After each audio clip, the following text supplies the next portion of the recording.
अस्सलाम वालेकुम नाज़रीन, मिली वॉइस के डेली बुलेटिन क़ौमी शब रोज़ में आपका खैर मक़दम है। मैं अब्दुल वहाब। मुल्क भर से अहम खबरों के इस बुलेटिन में हम देखेंगे भारत की अहम खबरें, लेकिन खबरों की तफसील से कबल चंद सुर्खियाँ कुछ इस तरह हैं। केरला के पादरी ने नशे को इस्लाम से जोड़ने की कोशिश, बताया नशा जिहाद, तो केरल वज़ीर आला पादरी पर हुए बरहम। पेगासस मामले पर मरकज़ी हुकूमत का हलफनामा दाखिल करने से इनकार, सुप्रीम कोर्ट ने लगाई फटकार। यूपी का तब्दीली मज़हब कानून खास तबके को टारगेट करने बनाया गया, इलाहाबाद हाई कोर्ट में दायर की गई पिटीशन। आम आदमी पार्टी के नज़रिए अब उत्तर प्रदेश पर, अयोध्या में पूजा पाठ से शुरू हुई इंतखाबी मुहिम। और योगी आदित्यनाथ के अब्बा जान वाले तबसरे पर बरसे कांग्रेसी रहनुमा, गोडसे को बताया भारत का पहला दहशतगर्द। पेगासस मामला मरकज़ी हुकूमत के लिए गली की हड्डी बन गया है। सुप्रीम कोर्ट में पेगासस मामले में सफाई देने मरकज़ी हुकूमत ने हलफनामा दाखिल करने से साफ इनकार कर दिया है। मरकज़ के रवैये से सुप्रीम कोर्ट के चीफ जस्टिस सख्त नाराज़ हैं। चीफ जस्टिस रामन्ना ने कहा कि मरकज़ी हुकूमत ने इससे पहले हलफनामा दाखिल करने के लिए 2 मरतबा वक्त मांगा है और अब हलफनामा दाखिल करने से ही इनकार कर दिया। उन्होंने कहा कि अदालत जानना चाहती है कि आखिर हुकूमत इस मामले पर क्या कर रही है। वाज़ेह है कि सुप्रीम कोर्ट में सुनवाई के दौरान मरकज़ी हुकूमत की जानिब से वाज़ेह कर दिया गया कि हुकूमत इस मामले में कोई हलफनामा दाखिल नहीं कर रही, बल्कि इस मामले में जांच के लिए एक पैनल तश्कील दे रही है। मरकज़ी हुकूमत पर सहाफ़ियों, हिज़्ब इख्तिलाफ, अपने 2 वज़रा, सिक्योरिटी फोर्सेस के आला अफसरान और बड़े कॉरपोरेट घरानों के मालिकों के फ़ोन में पेगासस के ज़रिए जासूसी मंजर आम पर आई थी। केरला के एक कैथोलिक पादरी ने मुस्लिम मुखालिफ जहर उगलते हुए नशे को इस्लाम से जोड़ने की कोशिश की है, जिससे खुद केरल के वज़ीर आला पादरी की हरकत पर सख्त नाराज़ हो गए हैं। कोटायम ज़िले के जोसेफ कलारंगट नामी पादरी ने गिरजाघर में खिताब करते हुए इल्ज़ाम आयद किया था कि उस वक्त केरला में 2 किस्म के जिहाद चल रहा है, एक लव जिहाद और दूसरा नशा जिहाद। जोसेफ के मुताबिक नशा जिहाद के ज़रिए गैर मुस्लिम नौजवान को मंशियात का आदी बनाकर उनकी ज़िंदगी तबाह करने की साजिश रची गई है। वो गैर मुस्लिम नौजवानों की ज़िंदगी तबाह करने के लिए मंशियात को हथियार के तौर पर इस्तेमाल कर रहे हैं। पादरी के बयान से वाज़ेह है कि ये ख़ास तौर से मुस्लिम ताजिर तबके को निशाना बनाया जा रहा है। पादरी ने मुस्लिम तबके के खिलाफ माहौल बनाने की कोशिश भी की, जिस पर रियासती वज़ीर आला पिनरई विजयन ने सख्त रद्द अमल का इजहार किया है और कहा कि मंशियात अगर कहीं इस्तेमाल हो रही हैं तो इसको मज़हब से नहीं जोड़ा जाना चाहिए। कांग्रेस और मुस्लिम तंजीमों ने भी पादरी के बयान की मजम्मत की है, क्योंकि इस तरह के बयान से रियासत केरला में इस्लामोफोबिया को बढ़ावा देकर मजहबी तफरीका पैदा करके अवाम को जज्बाती बुनियाद पर तकसीम करने की कोशिशें की जा रही हैं। उत्तर प्रदेश के हालिया तब्दीली मज़हब कानून 2021 के ख़िलाफ़ मज़ीद एक पिटीशन पर इलाहाबाद हाई कोर्ट ने योगी हुकूमत से जवाब तलब किया है।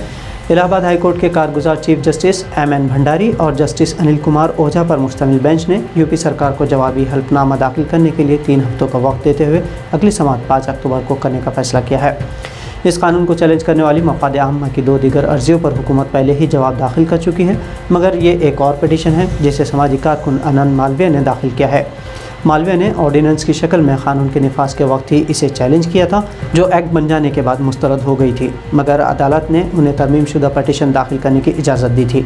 मालवीय ने अपने पिटीशन में मज़कूरा कानून को आईन हिंद के बुनियादी उसूलों के मुनाफी करार देते हुए अंदेशा ज़ाहिर किया है। पिटीशन में इस कानून से एक मखसूस तबके को टारगेट करने के लिए इस्तेमाल किए जाने के क़वी इम्कानात बताए गए। उन्होंने दलील दी है कि तब्दीली मज़हब हो या अपनी पसंद की शादी, हर हिंदुस्तानी का ये बुनियादी हक़ है जो आइन ने उसे फराहम किया है। इसमें भी किसी रियासत या सरकार की मुदाखलत शहरियों के बुनियादी हुकूक़ की पामाली के मुतरादिफ है। अर्ज़गुज़ारों का कहना है कि यह कानून आईन हिंद में दी गई मजहबी आज़ादी पर खतगन लगाता है।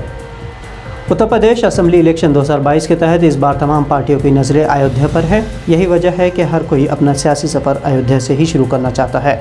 इसी कड़ी के तहत पीर को आम आदमी पार्टी के रहनुमा और दिल्ली के नायब वज़ीर आला मनीष सिसोदिया और आम आदमी पार्टी के कोर कमेटी के रुकन और रुकन पार्लियामेंट संजय सिंह ने पीर को नई दिल्ली से अयोध्या पहुँचे। इस दौरान दोनों रहनुमाओं ने सबसे पहले बाबरी मस्जिद को शहीद करके बनाए गए आरजी मंदिर के दर्शन किए। इस मौके पर दिल्ली के डिप्टी सीएम मनीष सिसोदिया ने ट्वीट करते हुए कहा कि भगवान श्री राम का आशीर्वाद तमाम अहले वतन के साथ रहे।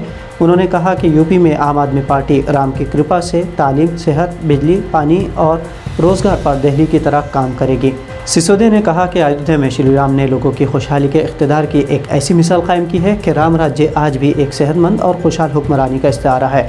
इधर वज़ीर आज़म मोदी ने भी यूपी असम्बली इंतखाबात के मद्देनज़र अलीगढ़ में राजा महेंद्र प्रताप सिंह यूनिवर्सिटी की संग बुनियाद रखी।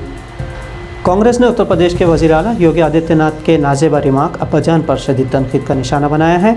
उन्होंने कहा है कि ऐसी बातें रियासती असम्बली चुनाव से ऐन कब्ल की जा रही हैं, क्योंकि वहाँ बीजेपी के पास इंतशार और नफरत फैलाने के सिवा कोई दीगर एजेंडा नहीं। कांग्रेस पर दहशतगर्दी शुरू करने का इल्ज़ाम आयद करने पर आदित्यनाथ को जवाब देते हुए पार्टी तर्जुमान गौरव वल्लभ ने सख्त तनकीद की और कहा कि गांधी जी का कत्ल करने वाला नथुराम गोडसे हिंदुस्तान का पहला दहशतगर्द है। कुशीनगर में गुज़िश्ता रोज़ एक प्रोग्राम से खिताब में आदित्यनाथ ने इल्ज़ाम आयद किया था कि अवाम को 2017 से कबल इस तरह राशन नहीं मिल रहा था जैसे अब मिल रहा है, क्योंकि तब वो लोग जो अब्बाजान कहते हैं वही राशन हड़प लेते थे। कुशीनगर के लिए जारी किए गए राशन नेपाल और बांग्लादेश को भेज दिया जाता था। कांग्रेस तर्जुमान ने कहा कि आदित्यनाथ ने अब्बाजान और भाईजान कहते हुए इख्तिदार हासिल किया और अब शमशान कब्रस्तान कहते हुए इंतशार और नफरत फैलाने में मसरूफ़ है। तो नाज़रीन, ये थी मिली वॉइस की भारत से अहम कौमी खबरें। दुनिया इस्लाम से मुसद्दिक़ा आलमी ख़बरों के लिए हमारे आलमी शब रोज़ बुलेटिन को देखना ना भूलें। साथ ही सब्सक्राइब और फॉलो ज़रूर करें ताकि सही खबरों के साथ साथ आपको हक़ीक़ी पस मंज़र से भी आगाही हो। अब अब्दुल वहाब को इजाज़त दीजिए। अल्लाह हाफ़िज़।